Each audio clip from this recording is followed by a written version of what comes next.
بسم اللہ الرحمن الرحیم۔ آج ہم پڑھتے ہیں لحن اور اس کی اقسام۔ لحن کے لغوی معنی کیا ہے؟ غلطی کرنا، لحن غلطی کو کہتے ہیں۔ اور اصطلاحی معنی کیا ہے؟ کس میں ہم غلطی کریں گے؟ ہم قرآنی حروف کو دیکھیں گے۔ قرآن مجید کی تجوید ٹھیک کرنے کے لیے ہم قواعد پڑھ رہے ہیں، تو ہم کن میں غلطیاں کرتے ہیں ان کو دیکھیں گے۔ وہ ہم کون سا پڑھ رہے ہیں؟ قرآن پاک۔ قرآنی حروف یعنی الف سے لے کر یا تک جتنے بھی الفاظ ہیں اور قرآن پاک میں جتنے بھی ورڈ، حرف، آیات جتنی بھی ہیں ان کو کہتے ہیں قرآنی حروف یعنی الحمد۔ یہ قرآنی حروف ہے۔ قرآنی حروف کو قواعد و تجوید یعنی قرآنی حروف کو اگر ہم قواعد و تجوید قواعد کے مطابق نہیں پڑھیں گے، اس کے اپوزٹ غلط پڑھیں گے، تو وہ کیا ہے؟ لحن کہلائے گی کہ ہم اس میں غلطی کر رہے ہیں۔ قرآنی حروف کو قواعد تجوید کے خلاف غلط پڑھنا، اگر ہم بالکل ٹھیک پڑھیں گے پھر تو وہ غلطی نہیں ہوگی نا، وہ تو ٹھیک ہوگی۔ پھر آگے دیکھتے ہیں لحن یعنی غلطی کی کتنی اقسام ہیں۔ ایک چھوٹے درجے کی غلطی ہوتی ہے اور ایک بڑے درجے کی غلطی ہوتی ہے۔ بڑے درجے کی غلطی کو کہتے ہیں لحن جلی، اور لحن خفی کہتے ہیں چھپی ہوئی چھوٹی غلطی، لحن جلی۔ فار ایگزامپل اگر کسی کی باڈی جل جائے تو وہ سامنے نظر آ رہی ہوتی ہے نا، بظاہر ہمیں دکھ رہا ہوتا ہے، تو لحن خفی۔ اگر کسی کے دل میں کوئی بات ہے جو اذیت دیتی ہے، کسی نے کوئی بات کی ہو جو اسے اذیت دے رہی ہو، تو ہمیں تو نہیں پتہ چلے گا نا اس کے دل میں کیا ہے، وہ چھپی ہوئی ہے جب تک وہ ہمیں شیئر نہیں کرے گی۔ تو لحن جلی اور لحن خفی ہے۔ لحن جلی کے اصطلاحی معنی کیا، لغوی معنی کیا ہے؟ بڑی اور نمایاں غلطی، دکھنے والی، نظر آنے والی غلطی۔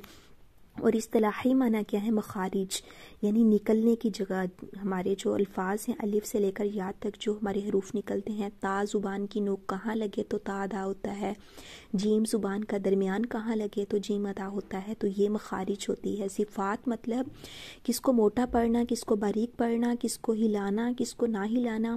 جس طرح انسانوں میں صفات ہوتی ہے نا، یہ اچھا ہے، یہ برا ہے، تو اسی طرح یہ جو الف سے لے کر یا تک حروف ہیں ان کی بھی صفات ہیں، یعنی مخارج و صفات لازمہ۔ اور حرکات و سکنات میں غلطی کرنا۔ حرکات و سکنات کس کو کہتے ہیں؟ زبر کی جگہ زیر پڑھنا، زیر کی جگہ پیش پڑھ دینا، اس میں غلطی کرنا۔ پھر لحن جلی کی اقسام کیا ہے؟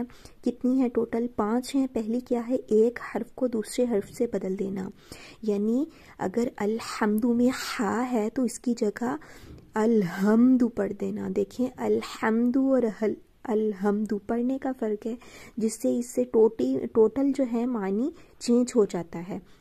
کسی حرف کو بڑھا دینا، یعنی جہاں جس حرکت کو زبر زیر پیش کو لمبا نہیں کرنا وہاں ہم لمبا کر دیں گے، یعنی کہ حرف مدہ، واو مدہ یا الف مدہ نہیں ہو رہی ہو، وہاں ہم ان حرکات کو لمبا کر دیں۔ نعبدو ہے تو نعبدو کر دینا۔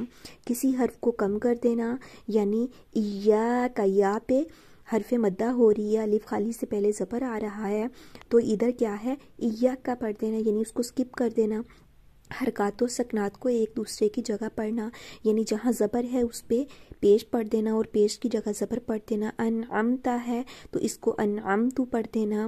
اہدنا ہے تو ایہی پڑھ دینا، ہا کے نیچے زیر لگا دینا۔ اسی طرح آگے مخفف کہتے ہیں جس کے اوپر تشدید نہ ہو، جس حرف کے اوپر چھوٹا سا ڈبلیو تشدید مشدد وہ حرف نہ ہو، اس کو کہتے ہیں مخفف۔ اور مشدد کس کو کہتے ہیں؟ جس کے اوپر چھوٹا سا ڈبلیو کا سائن ہو، یعنی مشدد، تشدید ہو، اس کو کہتے ہیں مشدد۔ اب مالکی ہے، اس کے اوپر تشدید نہیں ہے تو اس کو تشدید لگا کے پڑھ دینا، مالک کی پڑھ دینا۔ یا کا ہے تو اس کو یا کا پڑھ دینا۔ پھر دوسری قسم کون سی ہے؟ اسی کا جو ہے حکم کیا ہے لحن جلی کا؟